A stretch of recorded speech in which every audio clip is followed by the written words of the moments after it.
આપણને એ તો ખબર જ છે કે અગર આપણે સિક્યોર્ડ લોન લીધી છે, એટલે હોમ લોન લીધી છે, કાર લોન લીધી છે કે પછી ગોલ્ડ લોન લીધી છે, તો એમાં સિક્યોરિટી તરીકે ઘર, ગાડી કે ગોલ્ડ ગીરવે મૂકેલું છે. એટલે અગર આપણે આ લોન નથી ભરી શકતા તો પછી આપણું ઘર, ગાડી કે સોનું જતું રહેશે. પણ જો અગર અનસિક્યોર્ડ પર્સનલ લોન લીધી છે અને નથી ભરી શકતા તો શું થઈ શકે? એનો જવાબ જો જોઈતો હોય અને તમે જાણવા માંગતા હોય તો એના માટે ધ્યાનથી સાંભળજો. હું તમને એક વાત કહું.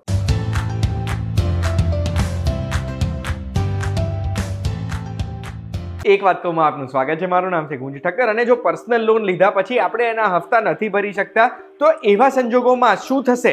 તો 4 વસ્તુઓ થશે જે આજના વિડીયોમાં કહેવાનો છું ને એની સાથે સાથે 4 સોલ્યુશન પણ તમને આપવાનો છું, જે સોલ્યુશન આપણને કામ લાગી શકે આ લોન ભરવા માટે. આપણા દેશનો ડેટા જોઈએ તો અત્યાર સુધી ટોટલ 11.9 લાખ કરોડ રૂપિયાની પર્સનલ લોન અપાઈ છે. હવે એમાં જો અગર એ પર્સનલ લોન આપણે લીધી છે, સામે ગીરવે કશું મૂકેલું નથી ને એ આપણે નથી ભરી શકતા તો શું થાય? સૌથી પહેલા જો હપ્તા ટાઈમસર નથી ભરી શકતા તો એવા સંજોગોમાં લેટ પેમેન્ટ ચાર્જીસ લાગવાના છે. હપ્તો બાઉન્સ થશે એના ચાર્જીસ લાગશે. આ લેટ પેમેન્ટ ચાર્જીસ છે, પેનલ્ટીઝ છે, હપ્તો બાઉન્સના ચાર્જીસ છે, આ બહુ જ વધારે હોય છે અને એટલે જ ના લાગવા જોઈએ આપણને. આ ચાર્જ લાગશે, એના ઉપર જીએસટી પણ લાગશે. આ ચાર્જ ઉપર એક ઇન્ટરેસ્ટ પણ ગણાશે.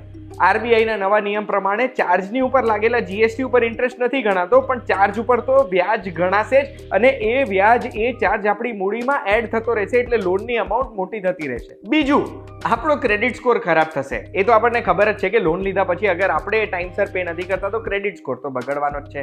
ત્રીજું, આપણે જે બેંક કે એનબીએફસી પાસેથી પર્સનલ લોન લીધેલી છે એ આપણું વ્યાજ દર બી વધારી શકે છે. એટલે જે વ્યાજની લોન છે એ આપણે ટાઈમસર પેમેન્ટ નથી કરતા તો ઇન્ટરેસ્ટ રેટ વધી શકે છે.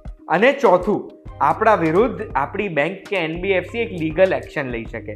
એનો મતલબ છે કે એક સિવિલ કેસ કોર્ટમાં દાખલ કરી શકે. ક્રિમિનલ કેસ ના થાય એટલે તરત આપણને જેલમાં ના લઈ જાય, પણ સિવિલ કેસ થશે. એ કેસનો ચુકાદો જ્યારે આવે છે ત્યારે કોર્ટ સૌથી પહેલા તો આપણને કહી શકે કે પેમેન્ટ આપો તમે, પેનલ્ટી ચાર્જીસ, વકીલની ફીઝની સાથે. કે પછી કોર્ટ એવો પણ આદેશ આપી શકે કે આપણી કોઈ પર્સનલ પ્રોપર્ટી વેચીને પણ આપણે આ પેમેન્ટ કરવું પડે. અને આ 4 વસ્તુઓ થાય છે ને એના સિવાય બીજું આપણા જીવનમાં એ થશે કે આપણે બેંકને પૈસા ટાઈમસર નથી આપ્યા એટલે રેગ્યુલરલી ઉઘરાણીના કોલ્સ આપણને આવી શકે છે અને એના આપણે જવાબ આપવાના આવે, જેનાથી મેન્ટલ હેરેસમેન્ટ થશે. અને બીજું, નવી કોઈ પણ લોન આપણને તરત મળશે નહીં. તો પછી પર્સનલ લોન નથી ભરી શકતા તો એનો સોલ્યુશન શું છે? તો એના બી 4 સોલ્યુશન મેં કાઢ્યા છે. સૌથી પહેલું, આપણે આપણી બેંકને કે એનબીએફસીના મેનેજરને મળવા જઈએ અને એમને કહીએ આપણી તકલીફ શું છે. અગર આપણે જેન્યુઅનલી લોન પે કરવા માંગીએ છીએ તો એક સોલ્યુશન ઉપર આવીએ.